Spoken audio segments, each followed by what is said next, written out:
Hello दोस्तों, welcome to let's crack it. इस video के अंदर हम डिस्कस करने वाले हैं कि जो ये मिलिट्री इक्विपमेंट हम लोग परचेज़ करते हैं दूसरी कंट्री से, जैसे राफेल वगैरह हैं, तो या दूसरी कंट्रीज़ हमसे परचेज़ करती हैं, तो अब इनको डायरेक्टली परचेज़ ना करके आप इनको किराए पर भी ले सकते हैं। किराए का मतलब आप समझते होंगे कि उसमें आपको पैसा कम देना पड़ता है और आप दूसरे की चीज़ को यूज़ कर सकते हैं। तो इस वीडियो के अंदर यही डिस्कस करेंगे कि ये जो प्रोसीजर यहाँ पर डाला है, लीजिंग का कंसेप्ट यहाँ पर डाला है, ये डाला गया है डिफेंस प्रोक्योरमेंट पॉलिसी या डिफेंस प्रोक्योरमेंट प्रोसीजर 2020। इसके बारे में हम इस वीडियो में डिस्कस करेंगे और ये जो किराए वाला कंसेप्ट है इसको भी थोरली डिस्कस करेंगे। तो वीडियो स्टार्ट करते हैं। उससे पहले ये चारों चीज़ें आपको करनी है। देखिए, फ्री ऑफ कॉस्ट आपके लिए हैं, सिर्फ आपको इनको प्रेस करना है। ओके, तो पहले समझते हैं कि न्यूज़ क्या है। ओके, तो न्यूज़ क्या है जिसकी वजह से ये सब न्यूज़ में रहता है। ओके, 20 मार्च 2020 डिफेंस मिनिस्टर राजनाथ सिंह, इन्होंने draft DPP means defence procurement procedure, जिसके तहत हम दूसरी कंट्री से आर्म्स की सप्लाई अपने देश में करते हैं या अपनी कंट्री से दूसरे देश में आर्म्स की सप्लाई करते हैं, तो उस सबको ये उसके लिए एक ड्राफ्ट जो है वर्जन 2020 का निकाला गया है।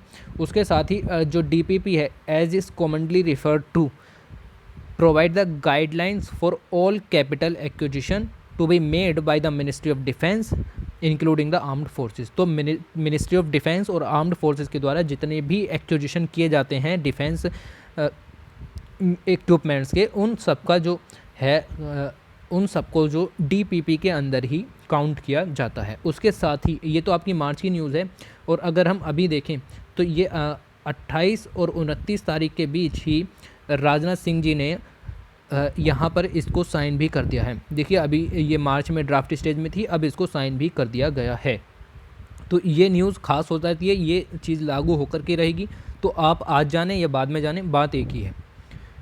थोड़ा सा पहले डीपीपी के बारे में देख लेते हैं, इसके प्रोविजंस भी देख लेंगे। सिर्फ यही स्लाइड डीपीपी के बारे में मैंने यहाँ पर डाली है। Okay, the DPP was first introduced in 2002। तो हमें 2002 में ये समझ में आया कि हमें अपने डिफेंस इक्विपमेंट्स के लिए कोई ऐसी पॉलिसी रखनी चाहिए। To provide probity, transparency and structured procedure. तो ये जो वर्ड यहाँ पर है ना, स्ट्रक्चर्ड प्रोसीजर, ये ज़्यादा इंपॉर्टेंट है। Which would streamline the procurement of military hardwares, means हम मिलिट्री के जो इक्विपमेंट्स यहाँ मंगाते हैं दूसरी कंट्री से, उनको स्ट्रीमलाइन करने के लिए हमने ये डीपीपी पॉलिसी बनाई थी।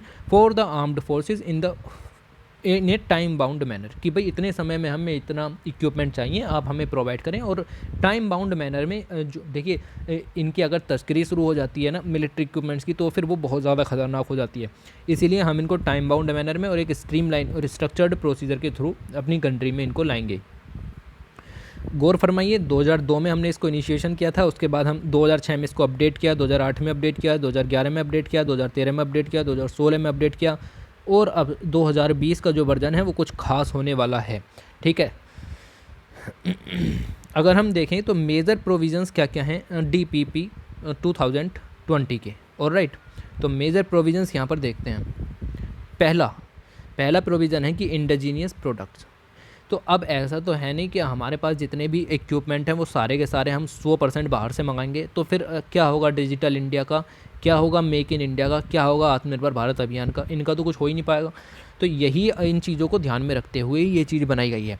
The policy has increase the domestic procurement, means आप जो ये एमएसएमई वगैरह हैं, अगर कोई छोटा उद्योग है वो कुछ मैन्युफैक्चरिंग कर रहा है through the licence agreement of defence equipment by 10%, तो हमने उसको 10% से बढ़ा दिया है। देखिए, पहले भी हम कहते थे कि हमें कुछ जो बाहर से सामान मंगाते हैं उस पर अपनी जो कमी है, और जो हम बाहर से सामान मंगाते हैं उस पर हमें अपनी डिपेंडेंसी को कम करना होगा। उसको कम करने के लिए आपको अपना इंडिजीनियस डोमेस्टिक जो वो आप बनाते हैं उसको बढ़ाना पड़ेगा। तो यही कहा है कि जो भी हम प्रोक्योरमेंट करते हैं बाहर से, अब वहाँ से हम 10% कम प्रोक्योरमेंट करेंगे, इंडिया के अंदर से ही 10% ज़्यादा प्रोक्योरमेंट किया जाएगा। This is aimed to encouraging domestic manufacturers. तो डोमेस्टिक मैन्युफैक्चर जैसे लार्सन एंड टुब्रो है, डीआरडीओ है, हिंदुस्तान एरोनॉटिक्स लिमिटेड है, तो इन सबको भी तो कुछ मिलना चाहिए ना, कि भाई हमसे प्रोक्योरमेंट नहीं खरीदोगे तो हमारी कंपनी क्या करेगी इंडिया में रह करके। To invest more towards developing quality content that can match global standards. तो हमें भी तो अपनी जो कंपनीज़ हैं उनको ग्लोबल लेवल पर लेकर के जाना है। कैसे लेकर के जाओगे, बाहर से हमसे इम्पोर्ट करके नहीं, इंडिजीनियसली डेवलप करके। ठीक है, तो एक प्रोविज़न वो था। ये जो प्रोविज़न है ये कुछ खास हो जाता है क्योंकि ये फर्स्ट टाइम इंक्लूड किया गया है। The leasing category has been introduce for hiring defence product. तो हम अब ऐसा नहीं करेंगे कि हमें कुछ समय के लिए किसी डिफेंस इक्विपमेंट की ज़रूरत है तो हमने उसको परचेज ही कर लिया। हम किराए पर ले लेंगे, 2 साल, 3 साल, 10 साल, 20 साल, वो एग्रीमेंट में साइन हो जाएगा फॉर ए पर्टिकुलर ड्यूरेशन। तो एक पर्टिकुलर ड्यूरेशन के लिए बेस्ड ऑन द नीड, जब लगे कि ज़रूरत है। In current context it is not worthy to buy costly equipments. अब एक एक इक्विपमेंट की कीमत कई कई करोड़ों रुपए में होती है, तो उन सबको ख़रीदना हमारे बस की नहीं भी हो सकता, और पैसे बचाने भी हैं क्योंकि इतनी वास्ट पॉपुलेशन की अदर भी नीड्स होती है। विच हैज़ लिमिटेड यूजेस, जो लिमिटेड यूजेस हैं, जैसे कि सिर्फ हमें चाइना के साथ कुछ कंट्रोल करने के लिए 2-4 होविट्ज़र चाहिए, तो फिर हम उनको उन्हीं को जो है वो प्रोक्योर करेंगे और वो भी लीज़ पर लेंगे। The products can be lease during need. In this way there is no need to maintain redundant technology for a longer period. अब हमने वो मान लो ख़रीद लिया, तो ख़रीदने के बाद उसको यूज़ भी कर लिया, फिर वो रहा रहेगा, उसकी मेंटेनेंस करते रहोगे तो सही है, नहीं करोगे तो फिर वो ख़राब हो जाएगा, तो उनकी मेंटेनेंस में भी खर्चा नहीं होगा। तो ये था लीजिंग का कंसेप्ट। बहुत ही अच्छा कंसेप्ट है, पैसे भी कम खर्च होंगे, लेकिन अपनी भी कमियां हैं। ठीक है, अब तक हम सिर्फ रशिया से ही जो है वो लीजिंग का कंसेप्ट चलाते थे। देखिए ये डीपीपी के अंदर लिखा हुआ नहीं था, लेकिन रशिया से हम आईएनएस चक्र 1988, आप देखिए 1988 कहाँ जाता है, जब जो है रशिया का बाइफर्केशन भी स्टार्ट ही हुआ था। ठीक है, यूएसएसआर जो है वो कोल्ड वॉर के बाद जो है वो टूटना ही शुरू हुआ था, तब से हम यहाँ से जो है डिफेंस को इक्विपमेंट्स को लीज़ पर ले रहे हैं। तो रशिया के साथ हम अभी तक इस तरह का टाई में थे, कोई एग्रीमेंट हमने साइन किया होगा, और हम आईएनएस चक्र यहाँ से जो है वो लीज़ पर ले रखा है। उसके बाद ये देखिए वारंटी एक्सटेंशन, ये एक और प्रोविज़न है।